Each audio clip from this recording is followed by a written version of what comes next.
Hello and welcome to the Charter Hall Direct Insight series. I'm Stephen Bennett and I'm the CEO of the Direct Business here at Charter Hall. And today we have a special guest speaker.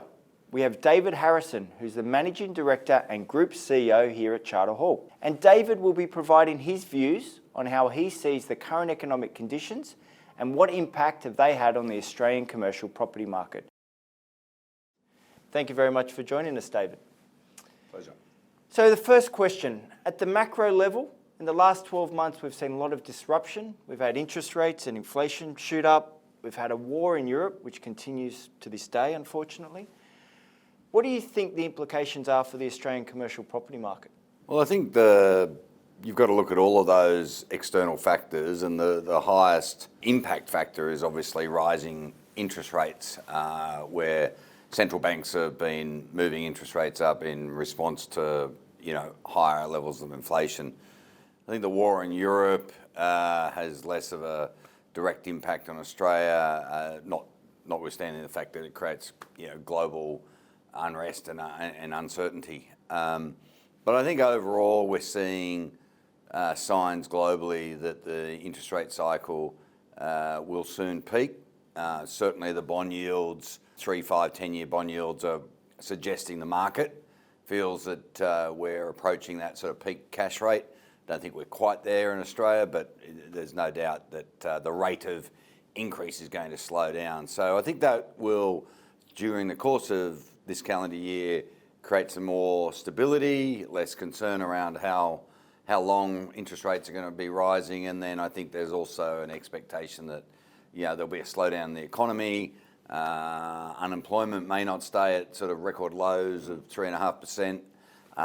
And we're probably going to see, as the lucky country, continued demand for our commodities. So I think Australia, from an economic point of view, has probably got less chance of avoiding a technical recession or even a hard recession than other countries in the world. So I think we'll move through this year. It'll be less volatile than perhaps the listed market has suggested. And as I said, I think Australia will get through relatively unscathed, notwithstanding the macro outlook. So less volatility of what we've seen in 2022, which was a pretty volatile market.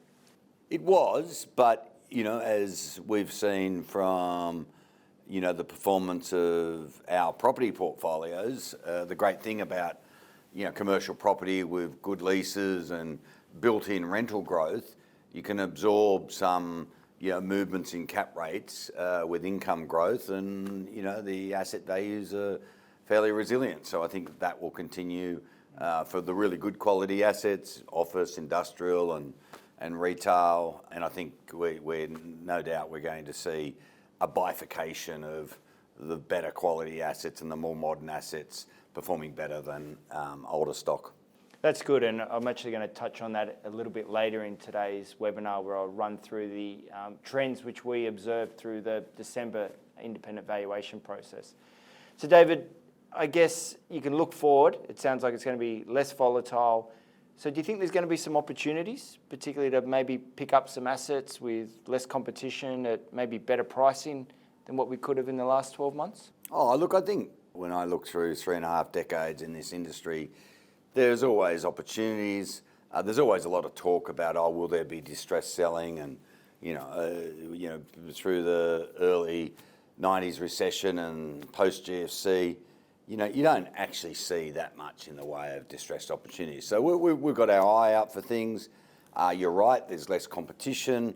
A lot of the syndicators and privates that would have traditionally used a lot more gearing than Charter Hall would are going to struggle to make those things work, because cost of debt's obviously higher and the availability of debt at higher gearing levels for those sort of borrowers just isn't still there. So I think there'll be less competition. People who, like us, have been quite selective and focused on good quality tenants and good quality assets will perhaps be able to buy a bit better. Yep. But remember, we also have a $16 billion development book. So at Charter Hall, we have the ability to produce our own institutional grade assets and not just have to buy them off other people. So that's one of the benefits of being $80 billion and having a $16-17 billion development book, you can create your own good quality institutional real estate. And that's a good lead into my next question, actually. When I started at Charter Hall 13 years ago, we were much smaller, and in the introduction, I talked about how since your time it's grown from 500 million to over 80 billion. In fact, we're now the largest owner and manager of commercial real estate in the country. What do you think have been the key drivers for that? Because it's not easy. You've got to build the assets or acquire them. What do you think has been the success here and why we've grown so strongly? Well, I think it's pretty simple. You have to be customer centric. We've got two types of customers. We've got our investors that give us capital and entrust us to deliver returns for them, and then we've got our tenant customers, where we are the largest owner of real estate, and we've got to that position by having a lot of repeat business tenant customers, whether it's 32% of our $30 billion office portfolios are leased to government. We've got all the great brand names that all of our investors would know well, from the Woolies to the Coles to the Audis to the Telstras. We're across sectors too. Across all of our sectors, and we're generally the largest landlord to all of those high quality tenant customers. So I think that's been our focus.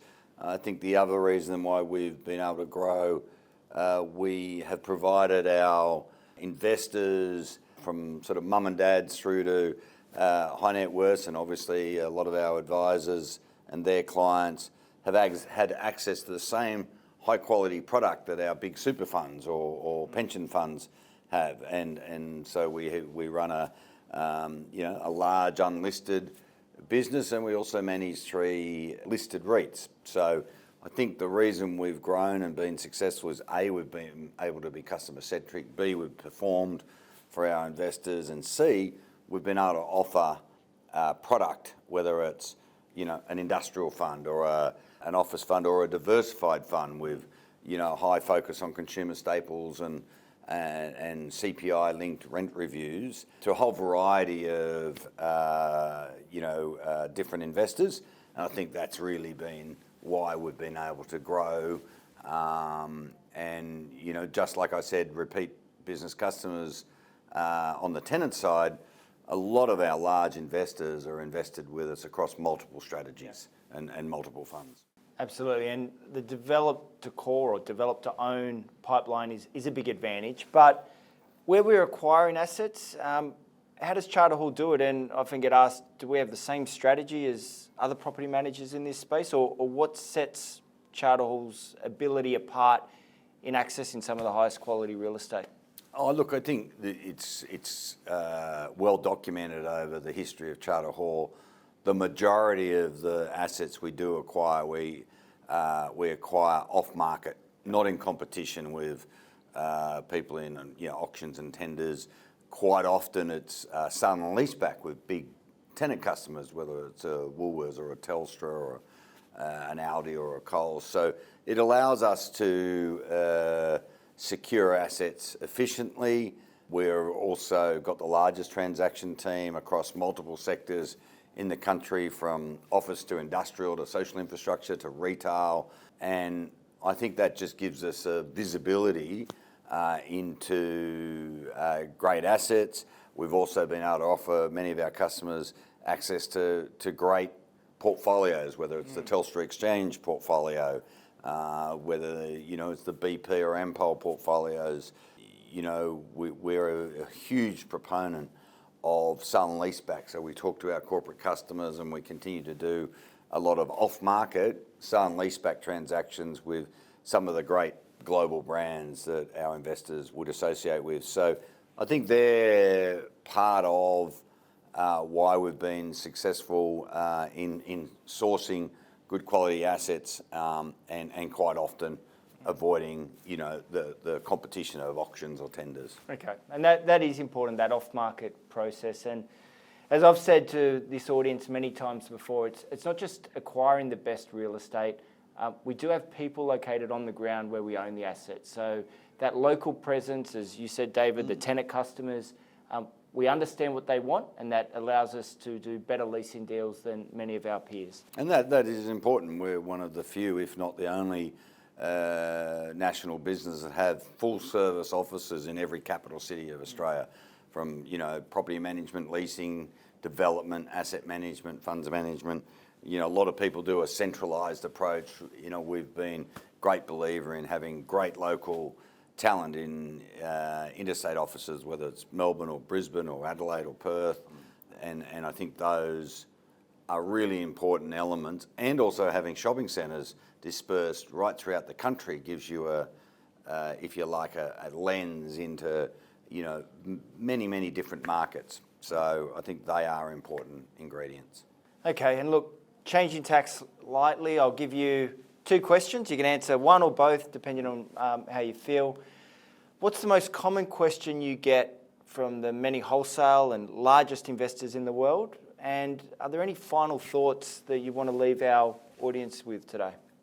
Oh, look, the most common question I get is, how are you going to deliver better performance than your competition? So, if you're a large pension fund, super fund, they're under pressure to perform for their members, just like we are as a manager. So that's the most common question, and fortunately, it's an easy one for us to be able to answer with the historical performance tables we've got.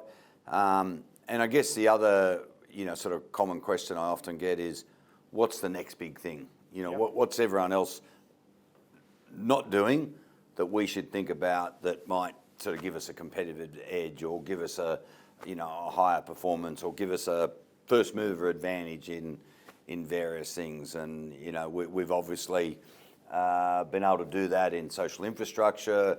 We've really been the front runners of the triple net sector and the long WALE strategy, and particularly the long WALE strategy linked to uncapped CPI increases, where, as we've been benefiting for 7 or 8% rental increases. But I think, quite often it doesn't matter whether I'm, talking to one of my friends who invests with us, or an advisor, or a large super fund, or a global pension fund. They're quite often the same, typical questions people want answered. And obviously, I think one of the other most common question is, do you have the management team with the expertise? And clearly, with nearly 700 people and sector-specific specialists across all of the sectors, we have got a very capable and experienced team that can, deliver results for our investors. Fantastic, and thanks, David. Really great to have you here today. And No problem. I'll just reiterate what David mentioned then, the level of experience and expertise across the Charter Hall team, starting right at the top here from David, is how we can access those great assets. And the executive team, as well as all the teams throughout the sectors, is fantastic, and very, very focused on the investor outcomes of our fund. So thanks again, David. Appreciate your time. No problem.